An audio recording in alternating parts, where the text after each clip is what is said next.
Hello, everybody. It is Daniela here from Matchpoint, and we are here to be answering your burning questions about events, about networking, and about everything that it takes to build meaningful professional relationships. I am here with Andy Lopata, the go-to speaker for anything to do with building meaningful professional relationships. He has 25 years of experience in this field. He's a published author of 6 books, a podcast host, and has also created the Relationship Matrix framework. Andy's here to answer a burning question about networking, so let's get right into it. Andy, thank you so much for being here. Here's your question. Are you ready? I am ready. Go for it, Daniela. Awesome. Okay, so can you tell me what you think the role that authenticity plays in modern networking, and how can people actually balance professionalism with genuine interactions when they're out there networking in the world? Authenticity plays an absolutely vital role. It's at the heart of building professional relationships. And you might note that I use the term professional relationships rather than networking because, I mean, I spent 7, 8, 9 years of my life, probably longer, trying to convince people that networking was something different from how it's perceived typically. And then I repivoted what I do to professional relationships because unfortunately, soon as we hear the term networking, for many people, it smacks of inauthenticity. It smacks of going to events to collect business cards, to hunt, to search for just that key potential customer. And it's a very short-term focus where we don't worry about the long-term impression we make on people. If we think about building a professional relationship, even if it's in a transactional short-term environment like a conference, that changes our mindset and it allows us to be more ourselves, because you can be someone else for 5 minutes, but can you be that person over a period of time? So authenticity is absolutely key, because you can exchange business cards at a conference, but if you don't follow up, if you don't develop that relationship, the value is going to be limited. Yes, you might get a client, but I've got a simple philosophy that if I can develop a deep enough relationship with you, so that all things being equal, if you refer me 5 times, that's going to be far more powerful than you buying from me once. And actually, if you Mhm. trust me enough to refer me 5 times, and you know what I do well enough to do so effectively, then if you need to buy from me, you're going to do so anyway. But that relationship only comes from authentic interaction. So the second half of your question about how you get that balance with professionalism is be the same version of yourself in whatever you do. I try not to behave in any part of my life that would embarrass me if someone from a different part of my life saw me there.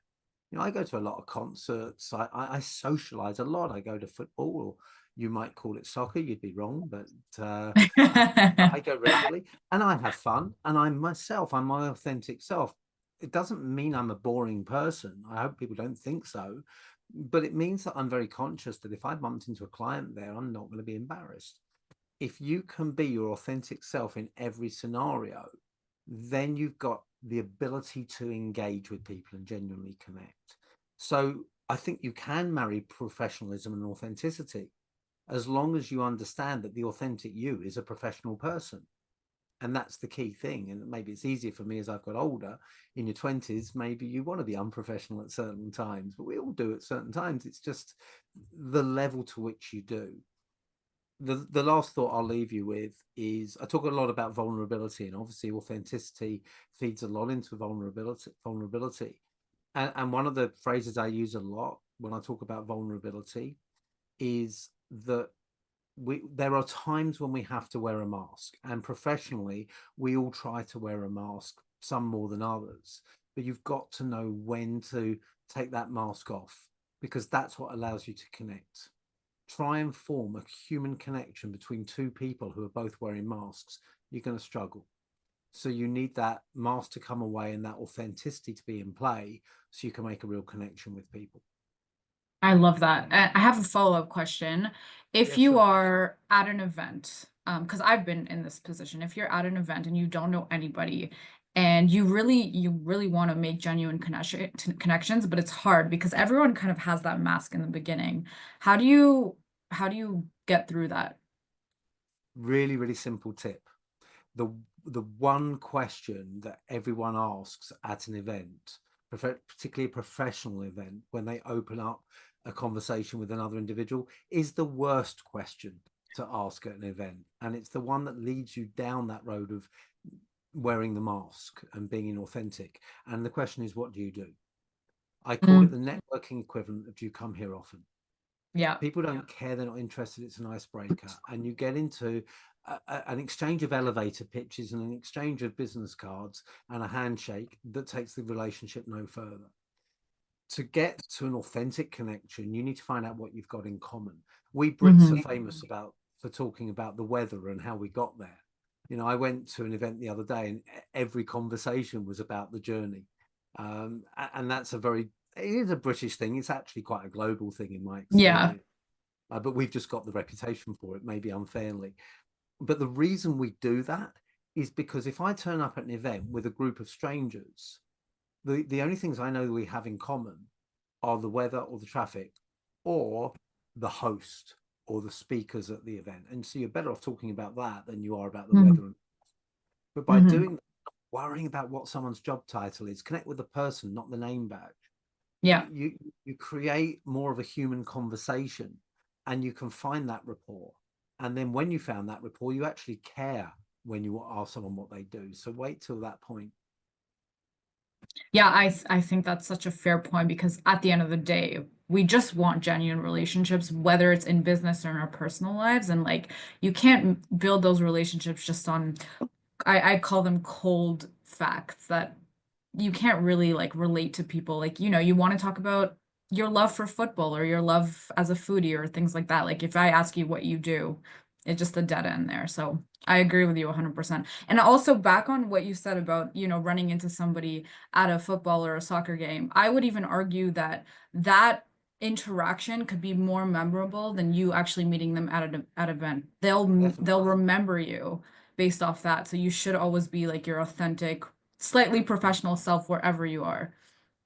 Yeah, completely. And just the flip side of that is if you meet someone at a professional event and you share the same interest, they'll remember you for longer as well. So I used to run networking groups around the UK, and I met hundreds, if not thousands, of our members over the years as I went to those events.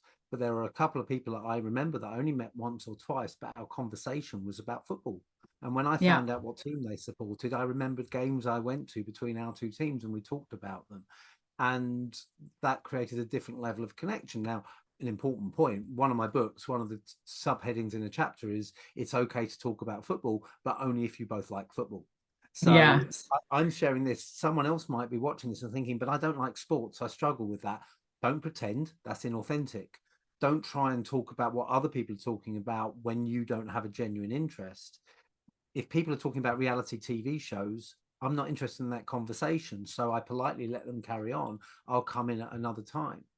Yeah. But so don't be inauthentic in that engagement. Talk about what interests you. And as you do that, you find out at some point the Venn diagram kicks in and you've got that area of matching in the middle. Yeah. It's just about finding that genuine common interest for sure. Andy, I have to say, I read like reviews about you speaking and doing this. I mean, you've been doing this for so long. And even within this like 5, 10 minute conversation, I'm like, wow, I want to hear this man speak just more and more and more. You're great. All right, Andy, thank you so much for answering these questions. I think this was really helpful and insightful stuff. And it was really nice to connect with you. You too. Thanks, Daniela.